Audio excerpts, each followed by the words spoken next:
Guardiola brought in a staff that thought like him. Domènec Torrent handled tactical breakdowns, Lorenzo Bonaventura pushed physical limits, and Carles Planchart ran performance analytics years ahead of their time. But it wasn't just about tactics, it was about control.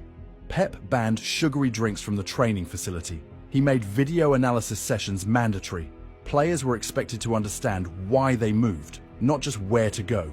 He promoted Sergio Busquets, a lanky, quiet defensive midfielder from Barcelona B, because he knew the system better than the veterans. And most importantly, he gave Xavi and Iniesta full command of the midfield.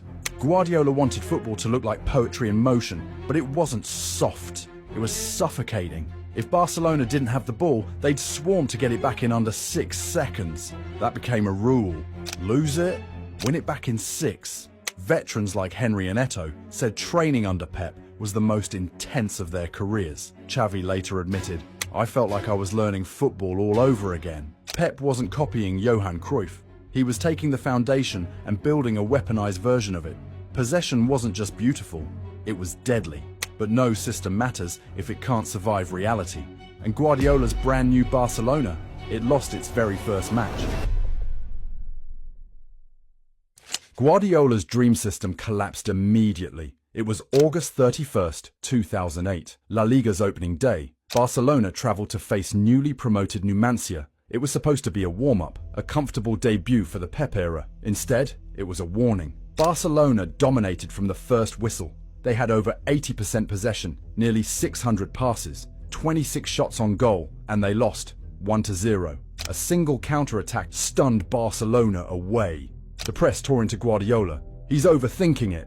They're playing like a youth team. Same old story. Beautiful football. 0 results. The whispers grew louder. Was Pep too idealistic? Was this just another experiment that would collapse under pressure? And it didn't stop there. In their next match at the Camp Nou against Racing Santander, they drew 1-1. Another dominant performance with no cutting edge. 2 games, 1 point. In the locker room, there was tension.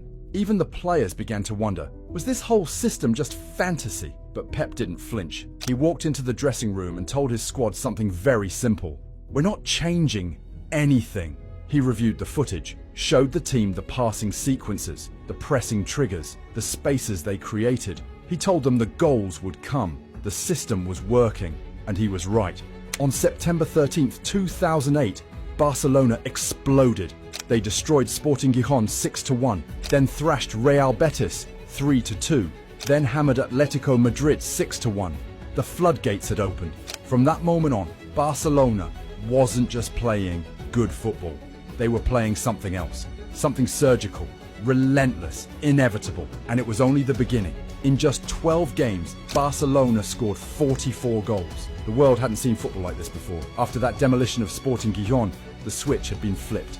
Pep's system clicked into place like it had been rehearsed for years. Messi was no longer a promising winger. He was turning into a cheat code. Playing as a wide forward with total freedom, he dropped deep, danced past defenders, and finished like the goat he is. Eto'o, once on the chopping block, started scoring for fun. He bagged 13 goals in 13 games, and Henry, no longer the focal point, thrived on the left, cutting in and smashing shots past helpless goalkeepers. But it wasn't just the front three. Xavi and Iniesta became the control centre.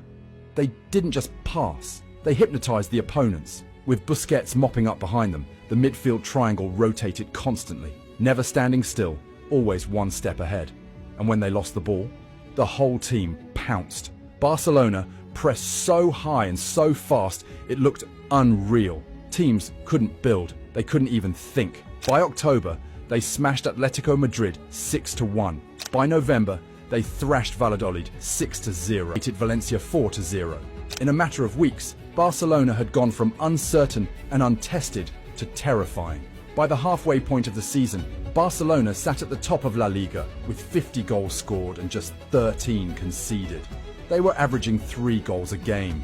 Fans were showing up just to witness the carnage, and pundits who had mocked Pep in August were now calling it the best football in the world. And players on opposing teams, professionals with careers built on toughness, openly admitted they were afraid, because there was no answer to this version of Barcelona. You could defend, you could press, you could park the bus. None of it worked. But Pep didn't care about stats. He didn't care